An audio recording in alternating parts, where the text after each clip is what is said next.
Feelings या जिनको जानवरों के बारे में भी थोड़ी फीलिंग्स हैं, और अगर आप उन्हें हर्ट करते हैं तो ये उस इंसान के रिलीजन के प्रति जाना है। तो मेरा ये मानना है कि भगवान कुछ नहीं है, सिर्फ एक यूनिवर्सल ब्रदरहुड का माध्यम है ताकि एक भगवान को हम पूजें या इबादत करें और इसके थ्रू हम यूनाइट हो जाएं। तो मेरा सवाल ये है कि हम हमेशा भगवान को इस तरह तोलते हैं कि उसे इंसान की तरह फीलिंग्स हैं, वो हमें सज़ा देता है, हमें रिवॉर्ड करता है, पर हमारे अलावा इस यूनिवर्स में, मैं उस वर्ड पे स्ट्रेस करूँगा, यूनिवर्स में जानवर भी हैं जिनका काम इस भगवान के बिना चल रहा है, जिनमें कोई फीलिंग्स नहीं है, ना वो कुरान पढ़ते हैं ना बाइबल पढ़ते हैं। वो भी जीवित हैं, हम भी जीवित हैं। हमें एक गुमान हो गया है कि हम थोड़े स्मार्ट हैं, पर वो भी इस सृष्टि का हिस्सा हैं। तो इस यूनिवर्सल ब्रदरहुड में उनके प्रति हमारी भावनाएं के बारे में कुछ जिक्र, और मैं जानना चाहूँगा कि क्या पैंथीज़म इसका एक सॉल्यूशन नहीं है, क्योंकि इसमें हम किसी एक इंडिविजुअल को वर्शिप नहीं करते। जैसा कि जुडाइज़म में कहा गया है कि I am a jealous God, और एक जेलस एक ऐसा इमोशन नहीं है जिसे हम पूज सकें मेरे हिसाब से। पर अगर हम पैंथीज़म को एक सोल्यूशन माने तो ये एक ऐसी चीज़ है जो हमेशा रही है, पेड़ हमेशा रहे हैं, ये यूनिवर्स हमेशा रहा है, और जबकि धारणाएं, डेफिनेशंस भगवान की हमेशा बदलती रही हैं। तो अगर हम गॉड को कांस्टेंट के रूप में देखना चाहते हैं और इसे एक माध्यम बनाना चाहते हैं आपसी भाईचारे का, आलमी भाईचारे का, तो क्या पैंथीज़म इसका एक सॉल्यूशन नहीं है? भाई साहब ने सवाल पूछा कि यूनिवर्सल ब्रदरहुड हम सिर्फ इंसानों तक महदूद रह गए हैं, क्या जानवर में जान नहीं है? और ये भगवान को हमने खुद बनाया ताकि आलमी भाईचारा रहे, लेकिन क्या पैंथीज़म इसका सल्यूशन नहीं है कि भगवान को हम दूसरे रूप में देखें? भाई साहब का अच्छा सवाल है। सवाल के दो हिस्से हैं। पहला एक हिस्सा है कि यूनिवर्सल ब्रदरहुड सिर्फ महदूद इंसानों तक क्यों, जानवर पेड़ पौधों को क्यों नहीं लिया गया? दूसरा सवाल, क्या पैंथीज़म इसका सल्यूशन नहीं है? पहले सवाल का जवाब कि यूनिवर्सल ब्रदरहुड, आलमी भाईचारा के अंदर हम बाकी जीवित चीज़ों को क्यों नहीं लेते? अगर लेंगे तो जीना ही मुमकिन नहीं है। अगर हम लेंगे बाकी जीवित चीज़ों को, हम आलमी भाईचारे में लेंगे, तो आपको यहाँ खड़े रहना भी मुमकिन नहीं है 5 मिनट तक के। क्यों? मैं बोलूँगा, क्योंकि मैं डॉक्टर हूँ। भाईचारा का एक उसूल है कि दूसरे भाई का कत्ल मत करो। उसूल है क्या नहीं? ठीक है। आप सांस ले रहे, अभी सांस ले रहे ना? आप जब सांस लेते लाखों जर्म्स का कत्ल कर रहे हैं आप कैसे भाई? ये लाखों लोग का कत्ल कर रहे जीने के लिए, ये कैसा भाईचारा है? तो इसीलिए भाईचारे का डेफिनेशन जरा हम बराबर तौर से समझ ले, फिर हम डिस्कस करें।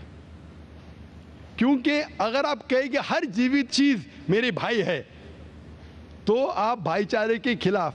कोई भाईचारा में ये नहीं है कि दूसरों का कत्ल करो अपने आप को जिंदा रखने के लिए। कभी भी इस्लाम में ये नहीं कहा गया है कि दूसरों को दबाओ अपने आप को ऊंचा करने के लिए। और मैं अल्लाह के रसूल की एक मिसाल दूंगा आपको। अल्लाह के रसूल फरमाते हैं, आप जब देखते हैं एक खजूर का दरख्त, पाम ट्री, वो एक मोमिन की मिसाल है, मुस्लिम की मिसाल है, तो साहबा सोचते इसका क्या मतलब? क्यों एक खजूर का दरख्त, पाम ट्री को मुस्लिम कह रहे? समझ में नहीं उनको। आज हम जानते हैं, उस टाइम अल्लाह के रसूल ने कहा कोई भी पेड़ पौधे जब भी बढ़ते ऊपर, वो क्या करते हैं? आजू बाजू पेड़ को हटाते हैं, फिर ही बढ़ते हैं। नीचे जाते हैं, अपने पौधों को, रूट्स को एक्सपैंड करते हैं। इसीलिए आप देखेंगे म्युनिसिपैलिटी क्रैक्स को तोड़ती है, मजबूत करे। क्यों? वो पेड़ बढ़ता है तो क्रैक हो जाता है, फिर से टाइल लगाते हैं। जितना पौधा बढ़ता है, जितना पेड़ बढ़ता है, उतना आजू बाजू नुकसान करता है।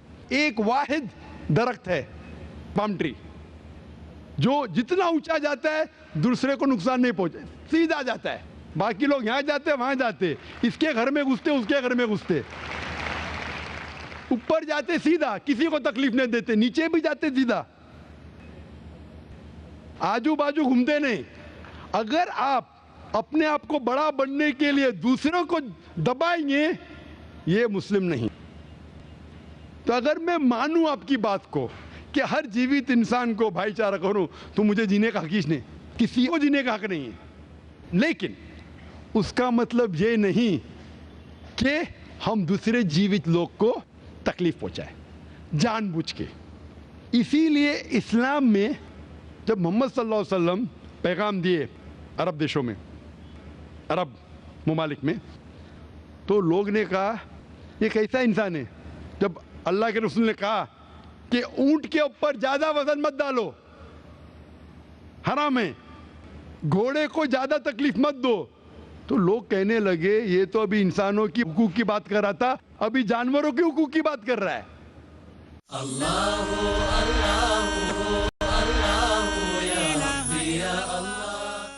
अल्लाह के रसूल फरमाते जब एक शख्स आग उगाता, बोलते आग को बुझाओ, क्यों? उधर चींटियां मर रहे हैं। उसका मतलब जानबूझ के कोई भी जीवित चीज को मारना हराम है। सिर्फ अनजाने में इजाजत है, या जिसकी इजाजत खुदा ने आपको दी है, जिसकी इजाजत दी है खुदा ने। मिसाल के तौर पे मनुस्मृति में चैप्टर नंबर 5 श्लोका नंबर 31 में लिखा है कि खुदा ने कुछ जानवरों को बनाए खाने के लिए और किसको खुराक बनने के लिए, some to be eaten some to eat. अगर वो खाने वाला जानवर दूसरे जानवर को खाता है जिसको खुराक के लिए बनाया है, तो कोई गुनाह नहीं है।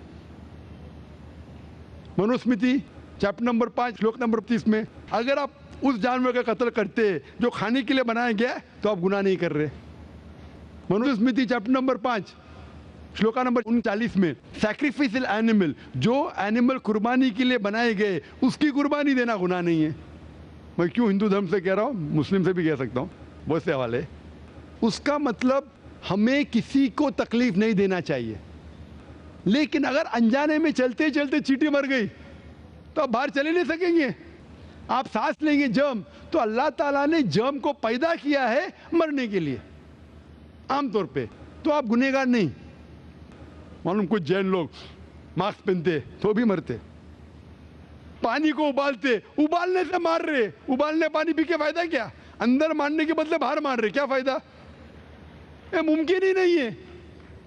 लेकिन जानबूझ के कोई जानवर को, और एक मिसाल दूंगा, हमारे खतीब जुमा नमाज पढ़ाए थे कल, डॉक्टर उस्मान, उनने अपने खुतबे में मिसाल दी थी। क्या एक औरत थी जो बहुत बेहया थी, क्या कहेंगे, जो आम तौर पे लोगों की जिन्नत थी। मैं लफ्ज़ उर्दू ज़रा मेरी कमज़ोर है, मैं किसी को ठेस नहीं पहुंचाना चाहता। इंग्लिश में कहेंगे नॉट विथ गुड कैरेक्टर, बाजारी औरत। ज़रा मैं ऐसे लफ्ज़ नहीं इस्तेमाल करना चाहता किसी को चोट पहुंचे। तो बाजारी औरत थी जो बहुत गुनाह करती थी, लेकिन एक वक्त एक कुत्ते को पानी पिलाया तो अल्लाह के रसूल फरमाते सिर्फ वो एक अच्छे अमल के वजह से खुदा ने उसे जन्नत में डाला। बाजारी औरत गलत काम करती है, जिना करती है, एक अमल क्या की, एक कुत्ते को पानी दी, इंसान को नहीं कुत्ते को, और अल्लाह उसे जन्नत में डालता है। दूसरी तरफ एक अच्छी औरत, नेक औरत, लेकिन एक बिल्ली को बंद करती है, चेन करके रखती है, उसकी आज़ादी को कैद करती है, अल्लाह ताला उसको जहन्नम में डालता है, नरक में डालता है। इसे कहते हैं जानवरों के हुकूक।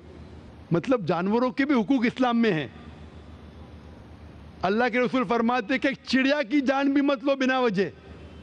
चिड़िया, स्पैरो, आप पढ़ेंगे कुरान में और हदीस में कई इसके पर लेक्चर। तो इसलिए हम मानते हैं कि जीवित चीज का हमें एहतराम करना चाहिए, उसके रूल रेगुलेशन है। बोलेंगे सब जीवित चीज मेरे भाई है, नहीं भाई, सब भाई नहीं है। अभी कुछ लोग इतना करते, कुत्ते के पीछे हर महीने लाख रुपया खर्चा करते। अरे गरीब लोग मर रहे, लाख रुपये से 10 घर हर महीने लाख रुपया अपने पूडल के ऊपर डालते हैं। लाख रुपये से कम 10 घर तो चलेंगे ना महीने, 20 घर चलेंगे बम्बई में, हाँ के नहीं? वो 20 घर को संभालो ना, एक पूडल को संभाल रहे। ये किधर का इस्लाम है? ठीक है, जानवर की कदर करो, इतना कदर मत करो कि उसके हाथ में चेन डालो सोने की, ये करो, ये खाना लेके आओ। खाना लेके आते लाख रुपए का, आप समझ रहे ना? तो इतना मत इसराफ करो, इस्लाम के अंदर सिखाया गया है कि भाईचारा जो मैंने जिक्र किया, बट जानवरों को भी देखो और उसके साथ अच्छा बर्ताव करो, बिना वजह किसी जानवर का कत्ल मत करो। ये आपका सवाल था। आपका दूसरा सवाल इसके अंदर जवाब हो गया। आप कहते हैं कि पैंथियज्म, सबको खुदा मानना इसका जवाब है। उसका जवाब में कहा था, हमारे भाई जो अवतार सिंह थे ना, उसने कहा था पैंथियज्म, सब कुछ खुदा है, सब कुछ खुदा है। इससे क्या होता है कि सब कुछ खुदा है, मतलब अगर आप सबको खुदा मानते, चोर को भी खुदा मानते, डाकू को भी खुदा मानते, खुदा का मतलब उसका कहना मानना, बराबर कि नहीं, उसकी इज्जत करना, उसकी इबादत करना, वो जो कहता है उसकी बात मानना। तो आप अगर वो चोर को खुदा बोलेंगे, वो बोलेगा चोरी को, तो आप चोरी करना शुरू करेंगे। वो बलात्कार करने वाला कहेंगे आपसे, आप उसको खुदा बोलेंगे, चल मैं बलात्कार कर, आप करेंगे? करेंगे? तो इसी तरह ये इलॉजिकल है। खुदा एक है और सिर्फ उसकी इबादत करना चाहिए। और ये जो फिलॉसफी है, ये फिलॉसफी जो आप बोल रहे किधर से आई, इसे कहते हैं एंथ्रोपोमॉर्फिज्म। क्या कहते हैं? एंथ्रोपोमॉर्फिज्म, मतलब गॉड ने हर चीज़ की शक्ल हासिल की। और इसके अंदर एक फिलॉसफी है कि खुदा इतना पाक, इतना नेक, वो जानता नहीं कि किस तरीके से इंसान को तकलीफ होती है। और ये एंथ्रोपोमॉर्फिज्म जो फिलॉसफी है, खुदा अलग अलग चीज़ में शामिल होते हैं। और कई मज़हब, इस्लाम के अलावा कोई मज़हब कहता है कि खुदा एक बार इंसान का रूप हासिल किया, कुछ मज़हब कहते हैं अनेक बार। और उनकी लॉजिक है कि खुदा इतना पाक, इतना नेक, इतना महान, उसे पता नहीं इंसान की तकलीफ़ क्या है, इंसान को किस चीज़ का बुरा लगता है। इतना नेक, इतने पाक, इंसान को दर्द कैसा होता है, इंसान को तकलीफ़ कैसा होती है। तो ये खुदा जो नेक और पाक है, जानने के लिए इंसान के उसूल क्या होना चाहिए, वो इंसान का रूप धारण करते हैं। ये फिलॉसफी है एंथ्रोपोमॉर्फिज्म की। ऊपर से लगता है बहुत लॉजिकल है, खुदा इतना नेक, इतना पाक, इतना दयालु, वो जानता नहीं बेचारे इंसानों की क्या तकलीफ है, क्या मजबूरी है, क्या मुश्किलात है। तो इंसान का रूप धारण किया लिखने के लिए, क्या इंसान के लिए अच्छा है बुरा है। ऊपर से देखें तो बहुत अच्छा लगता है, लेकिन तहकीक करेंगे मंतिक से तो एकदम ही गलत।